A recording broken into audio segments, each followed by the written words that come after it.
शाम का वक्त था। सूरज आहिस्ता आहिस्ता डूब रहा था और गांव की गलियों में खामोशी छाने लगी थी। लोग अपने काम खत्म करके घरों की तरफ जा रहे थे। इसी गांव की एक गली में एक औरत आहिस्ता आहिस्ता कदम बढ़ाती हुई अपने घर की तरफ जा रही थी। इस औरत का नाम जैनब था। जैनब एक बेवा औरत थी। उसके शौहर को फौत हुए 5 साल गुजर चुके थे। वह अपने छोटे से घर में अपने 7 साला बेटे अरसलान के साथ रहती थी। जैनब निहायत नरम दिल और रहम दिल औरत थी। गांव के लोग उसकी बहुत इज्जत करते थे क्योंकि वह हमेशा दूसरों के दुख दर्द में काम आती थी। एक दिन जैनब बाजार से घर वापस आ रही थी। इसी दौरान अचानक उसे एक आवाज सुनाई दी। यह आवाज किसी बच्चे के रोने की थी। जैनब चौंक कर रुक गई। उसने इधर उधर देखा मगर आस-पास कोई नजर नहीं आया। आवाज दोबारा आई। अब की बार आवाज ज्यादा साफ थी। जैनब का दिल बेचैन हो गया। वह आवाज की सिमत में बढ़ने लगी। चंद कदम आगे जाकर उसे गली के कोने में कचरे का ढेर नजर आया। आवाज वहीं से आ रही थी। जब जैनब करीब पहुंची तो उसकी आंखें हैरत से फैल गईं। कचरे के दरमियान एक टोकरी पड़ी थी और इस टोकरी में एक नवजायदा बच्चा लिपटा हुआ जोर जोर से रो रहा था। जैनब का दिल पिघल गया। उसने फौरन बच्चे को उठा लिया। बच्चा सर्दी से कांप रहा था। जैनब ने उसे अपने सीने से लगा लिया। जैसे ही बच्चे को गर्मी और मोहब्बत मिली, वह आहिस्ता आहिस्ता खामोश हो गया। जैनब की आंखों में आंसू आ गए। या अल्लाह, किस संग दिल ने इस मासूम को यहां फेंक दिया। उसने इधर उधर देखा मगर वहां कोई नहीं था। जैनब समझ गई कि अब यह बच्चा उसी की जिम्मेदारी है। वह बच्चे को उठाए अपने घर की तरफ चल पड़ी। घर पहुंचते ही अरसलान ने हैरत से पूछा, अम्मी यह बच्चा कौन है? जैनब ने मुस्कुराकर कहा, बेटा आज से यह तुम्हारा भाई है। अरसलान के चेहरे पर नागवारी आ गई। मुझे भाई नहीं चाहिए। जैनब ने नरमी से कहा, बेटा इसे किसी ने कचरे में छोड़ दिया था। अरसलान ने हैरत से कहा, कचरे में? फिर वह बोला, फिर तो यह गंदा बच्चा है। यह सुनकर जैनब को बहुत दुख हुआ मगर उसने कुछ नहीं कहा। उस रात जैनब ने फैसला कर लिया कि वह इस बच्चे को अपनी औलाद की तरह पालेगी। अगले दिन उसने पूरे गांव को बताया, यह बच्चा अब मेरा है। इसका नाम रेहान होगा। गांव के लोग जैनब की बहुत तारीफ करने लगे। यूं रेहान उस घर का हिस्सा बन गया। वक्त गुजरता गया।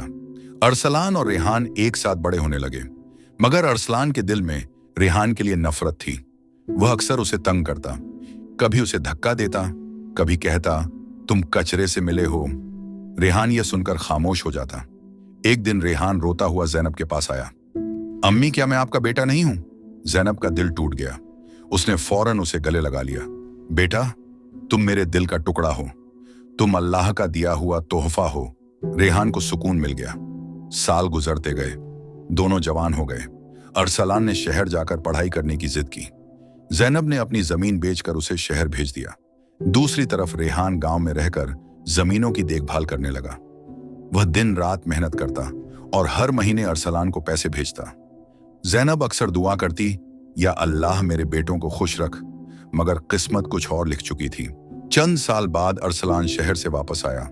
उसके साथ उसकी बीवी सारा भी थी। शुरू में सब ठीक था मगर सारा के दिल में लालच था। एक दिन उसने अरसलान से कहा, तुम्हारी मां सारी जायदाद रेहान को दे देगी। अरसलान को गुस्सा आ गया। अगले दिन उसने जैनब से कहा, यह सारी जमीन मेरी है। जैनब ने सख्ती से कहा, रेहान भी मेरा बेटा है। अरसलान के दिल में नफरत बढ़ गई। चंद दिन बाद अरसलान एक फाइल लेकर आया। अम्मी यहां साइन कर दें। जैनब ने बिना देखे साइन कर दिए। वह जायदाद के कागजात थे। सब कुछ अरसलान के नाम हो गया। अगले दिन अरसलान ने चीखकर कहा, रेहान निकल जाओ मेरे घर से। जैनब ने गुस्से से कहा, यह मेरा घर है। अरसलान ने कहा, अब सब कुछ मेरे नाम है। उसने धक्का देकर जैनब और रेहान को घर से निकाल दिया। बारिश हो रही थी। मां और बेटा सड़क पर खड़े थे। रेहान ने कहा, अम्मी मैं हूं ना। वह दोनों गांव छोड़कर चले गए। इधर अरसलान की जिंदगी बदल गई। फसलें जल गईं, कारोबार डूब गया। सारा भी उसे छोड़कर चली गई। एक हादसे में अरसलान माजूर हो गया। वह व्हील चेयर पर आ गया। अब वह तन्हा था। दूसरी तरफ रेहान शहर में मेहनत करता रहा। उसने एक वर्कशॉप में काम शुरू किया। मेहनत करते करते वह कामयाब ताजिर बन गया। मगर एक दिन जैनब बीमार हो गई। हॉस्पिटल में उसने रेहान का हाथ पकड़कर कहा, बेटा तुमने मां का हक अदा कर दिया। फकत एक बात याद रखना, अरसलान को माफ कर देना। चंद लम्हों बाद जैनब की सांस रुक गई। रेहान फूट फूट कर रो पड़ा। 5 साल बाद गांव में एक बड़ी गाड़ी दाखिल हुई। लोग हैरान रह गए। गाड़ी से एक नौजवान उतरा। वह रेहान था। अब वह एक कामयाब बिजनेसमैन था। जब वह घर के सहन में गया तो उसने अरसलान को व्हील चेयर पर देखा। अरसलान की आंखों में आंसू आ गए। रेहान, मुझे माफ कर दो। रेहान ने उसके हाथ पकड़ लिए। भाई, मैंने आपको माफ कर दिया। अरसलान रोते हुए बोला, अम्मी कहाँ हैं? रेहान की आंखें नम हो गईं।